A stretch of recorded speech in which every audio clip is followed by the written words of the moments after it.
Viral झालेला आहे। सुप्रिया सुळेंचं काम करणाऱ्या कार्यकर्त्याला दत्ता भरणेंनी आई बहिणीवरतून शिव्या टाकलेल्या असल्याचं पाहिलं। त्यामध्ये मी दत्ता भरणेंचं ते व्हिडिओच्या नंतर एक स्टेटमेंट पाहिलेलं आहे।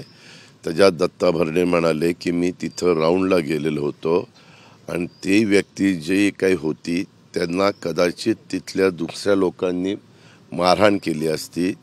ती मारहाण होऊ नये, तिथं काहीतरी त्यांचा वाद चाललेला होता, किरकोळ वाद, तसं काही होऊ नये त्याकरता त्यांनी तिथं तो हस्तक्षेप करण्याचा प्रयत्न केलेला आहे। आणि त्याचं म्हणणं की बाबा मी काही ह्याच्याबद्दल कंप्लेंट देणार नाही, ज्यांनी कुणाला कंप्लेंट द्यायची असेल तर त्यांनी कंप्लेंट द्यावी, ते ऑलरेडी कंप्लेंट दिली अशी माझी माहिती आहे आणि त्याबद्दल मी स्वतः मला जे काही असेल ते उत्तर मी वकिलाच्या मार्फत देईल असं त्यांचं म्हणणं आहे। मी आज बघितलं काही ठिकाणी तर म्हणजे आपल्या महाराष्ट्रात असं कधी घडलेलं नव्हतं, परंतु धाराशिवमध्ये तर म्हणजे चाकूनी बोक्साबोक्शी झाल्याची बातमी आहे। त्यात काही ठिकाणी मतदानाच्या वेळेस एखादी व्यक्ती दगावली अशी पण बातमी आहे। ह्या बातम्या सुसंस्कृत महाराष्ट्राला अजिबात न शोभणाऱ्या आहेत आणि ह्याच्यामध्ये सर्वच राजकीय पक्षांनी लक्ष दिलं पाहिजे। कोण कार्यकर्ते आहेत, काय कार्यकर्ते आहेत हे जरा नीटपणे त्या ठिकाणी पाहिलं पाहिजे। आम्ही अनेक वर्ष निवडणुका लढवतोय, जवळपास 35 वर्ष झाली मी ह्या निवडणुकीमध्ये आहे।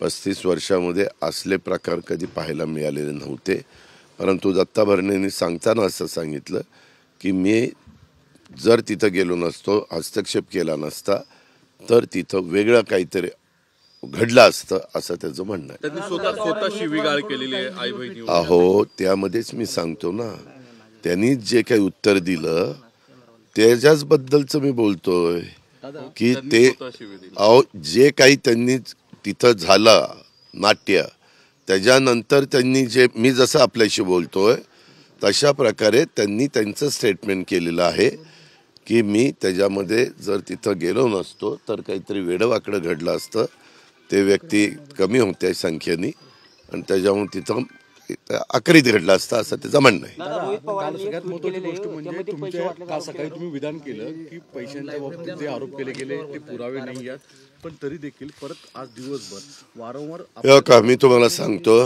मी राष्ट्रवादीमध्ये पहिल्यापासून आहे, स्थापना झाल्यापासून आज पण मी राष्ट्रवादीतच आहे।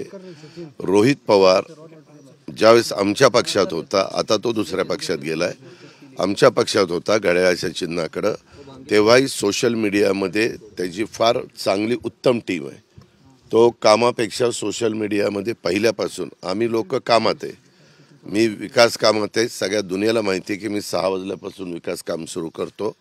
तो पहिल्यापासून ह्या सोशल मीडियामध्ये त्याला फार इंटरेस्ट आहे आणि अलीकडच्या जनरेशनमधला असल्यामुळं त्याला सोशल मीडियाचा वापर कसा करायचा, काय करायचा, मला 2-3 गोष्टी कानावर आल्या। एक तर वेल्हा तालुक्यातल्या पुणे जिल्हा मध्यवर्ती सहकारी बँक, तो जो काही आरोप करतो त्यामध्ये माझ्या माहितीप्रमाणे बँकेमध्ये CCTV कॅमेरे असतात, तर रात्री CCTV कॅमेरेमध्ये चेक करावं कालच्या तारखेला जेव्हा त्याने आरोप केलेला आहे की बँक खरंच उघडी होती का, उघडी असली तर किती वाजता उघडी होती, कोण त्या बँकेत आलं होतं, काय होतं।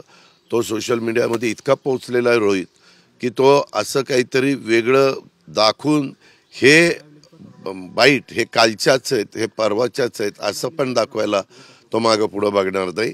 त्याच्यामुळे त्याला सध्या काही उद्योग नाही आहे, तो सध्या असल्याच बेडवाकडं प्रकार माझ्याबद्दल बोलणं आणि लोकांच्यामध्ये गैरसमज निर्माण करणं।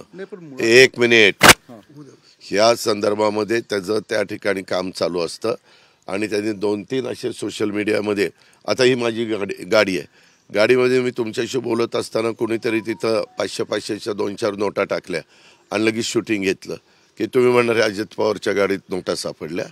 हे तिथं अजून त्या गाडीचं पण काहीतरी उदाहरण भोरमध्ये दाखवलेलं आहे। हे सगळे प्रकार आहेत। निवडणूक आयोग आहे, पोलीस यंत्रणा आहे, बाकीची यंत्रणा आहे, त्यांनी याच्याबद्दलची चौकशी त्या ठिकाणी करावी। पारदर्शकच निवडणुका पार पाडल्या पाहिजेत। आपल्या इथं शिवशाहू फुले आंबेडकरांची विचारधारा आहे आणि त्याच विचारधारेने सगळ्यांनी पुढे गेलं पाहिजे।